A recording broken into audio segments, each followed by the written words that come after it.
be younger, and I might not like the same type of music, or we might not be in the same thing. But I also feel like that's what makes us a team, is finding commonality, and be able to mesh and mesh over that, and then kind of translate it to the court. You mentioned things coming full circle. It really comes full circle when they signed Dame. Just what was your reaction when you found Yeah, no, well, when he got released, I texted him a little emoji, and I don't know, maybe it was kind of like, you know, what's up? Because obviously Dame loves Portland, and he's been here for years, and I know his family and stuff is here. But to be able to play with him on the same team is something that I've wanted to do for a long time, and even before I left New Orleans, that was something that I've always wanted to do. So being able to do it back here, and especially with the team that Dame has really put on his back for a long time, is really cool. Why playing with Dame? You guys play the same position. You don't normally hear guys, long for that. I think I play every position. I think I've proven that and shown that throughout my career. I think for me, I'm a complete basketball player, so you can't just put just one position on me. And even the way the game is changing now, there's so many guys who may have never played point guard, and you come into the league and they're playing point guard now. So I feel like I'm good. I'm a good fit with anyone. And again, Dame's game is so easy to play with. He opens up the floor because of his scoring ability and his shooting ability, and he gets you open shots because of his driving ability. So I feel like what's not to want to play with. You can let him talk about your Wi-Fi like that, though? Yeah. You have to be defense of the Wi-Fi. No. He texted me a couple of times about the Wi-Fi. That's my bad. But just sometimes you just want to be off the grid, But no, seriously, I ended up getting it fixed, and everything was cool. But sometimes, dealing with life without Wi-Fi can be hard. So. Obviously, your family's so very important to you. I've followed you since your college days. I know the medical struggles your wife went through and overcame. I know how important your family is to you now, always. Dame obviously made it very well known that part of the reason you wanted to come back to Portland was because of his family. How nice is it to know that you're going to be playing alongside a teammate and a friend, someone who has similar values? Yeah, it's great. Again, like he said, he rented my house in Milwaukee, which we had kind of built that house for our kids. So we had cool toys and like rock climbing wall and stuff at the house that the kids could really play with. A nice little like toy playroom and everything. So I think to be able to come back, again, somebody who I spent a lot of time with first, early in our career with. At the time, I wasn't with Nike, and we were on the same circuit, so spent a lot of time in China, and then winning a gold medal together. And then now coming back here, we're like, when we started off, we didn't have any kids, and now we have multiple kids. It's going to be really cool, especially because I'm not the only one that has kids. I don't know how many guys on the team have kids currently, but now I know there's somebody who has multiple kids, and I'm really excited about that. Jrue, you mentioned how you won that gold medal and you have like a lot of accolades on your resume. Do you have any kind of immediate goals that you want to accomplish here with the Blazers? It seems like your resume already kind of have a lot on it. Honestly, it's to win. I feel like that's always been the ultimate goal ever since you started playing basketball, is to win. And whatever that may look like.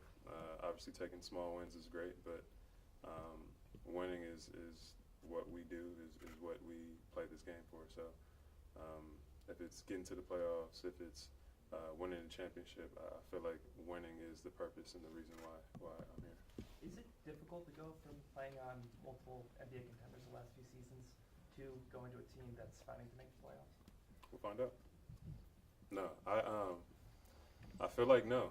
I think that I've been in the game long enough to know that it's not always going to be the brightest or the best or the easiest, whatever you want to say. But I think coming to a team and an organization that has the character of this team and organization makes basketball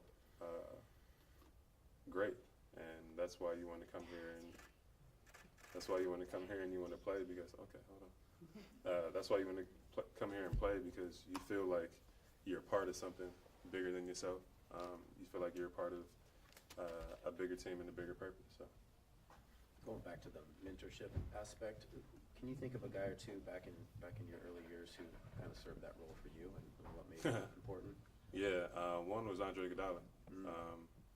He was a jerk.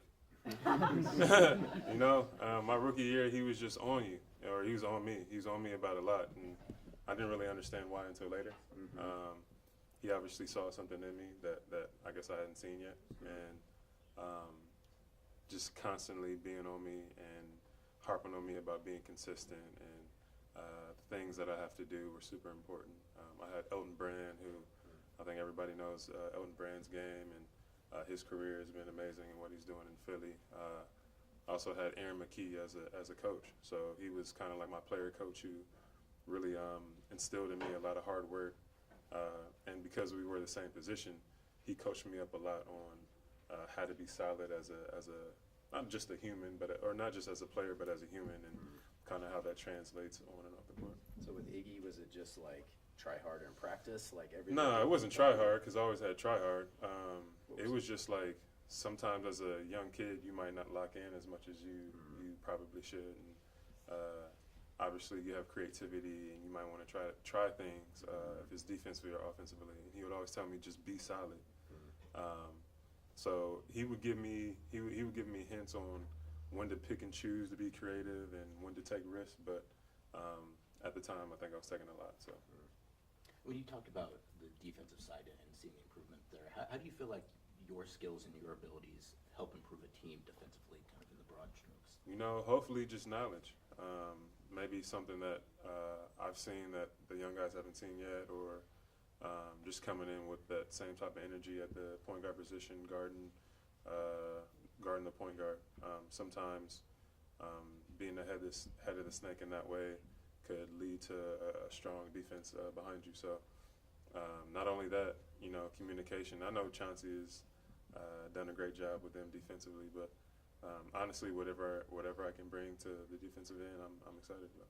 Have you got a chance to check out Jan Hansen yet? Any of his highlights is playing summer? Yeah, I mean, he's been a superstar. He's been hooping. We were talking about it earlier, just like about how much media and stuff that he's had, you know, during Vegas. But it's he deserves it. He's been doing this thing. I'm not sure anybody kind of saw like how well he would play, but he's been out there playing well, so I'm excited. What are your thoughts on playing for Chauncey? Oh, I'm excited. I've always been a big fan of Chauncey. Obviously, again, a little older than these young guys, so I actually got to watch Chauncey play in his prime, especially Detroit. Me growing up a Laker fan, him playing with Ben Wallace and Rasheed Wallace and Rip Hamilton, like all these guys that I studied playing. So being able to be coached by a Hall of Fame coaches or a Hall of Fame player is pretty cool. In your conversation with him, what has he said to you about what he expects out of you, his expectations? To be me, to bring the leadership that I've brought to multiple organizations, to be able to come in here and be as adaptable as possible, and again, the most important thing is to win. Makeup of this team is a little bit different than the last few teams you've been on in terms of age. So just what is kind of your perspective on having more of a mentoring role this time around? You know, just honestly, I can just be me. I don't really know how to do anything else. So come here and just be the person that I've always been. And again, try to not just help out as much as possible, but try to win. Obviously, again, with the organization and the coaching staff, they have a great coaching staff who have done a lot, and Hall of Fame coach in Chauncey.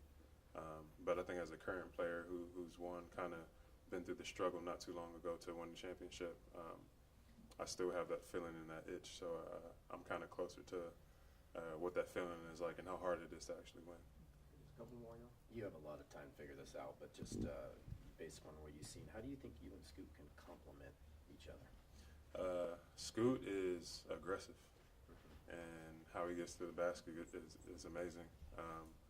I think that me being able to space the floor and shoot the three is something that would help him out. And I know he's been shooting the ball better, and he's been in the gym and working. But I think for me, just being able to play off him, knowing that Scoot is kind of the next one up, and to be able to go out here and really just showcase what he can do. Any other former Blazers you'd like to see come back? LaMarcus Aldridge. I mean, honestly, it's been cool growing up a Laker fan because I've also watched the Portland Trail Blazers. But again, I think right now our current team, I'm really excited to play with and to get started. Thanks, Jrue. Appreciate it. Appreciate it. And my Wi-Fi wasn't that bad.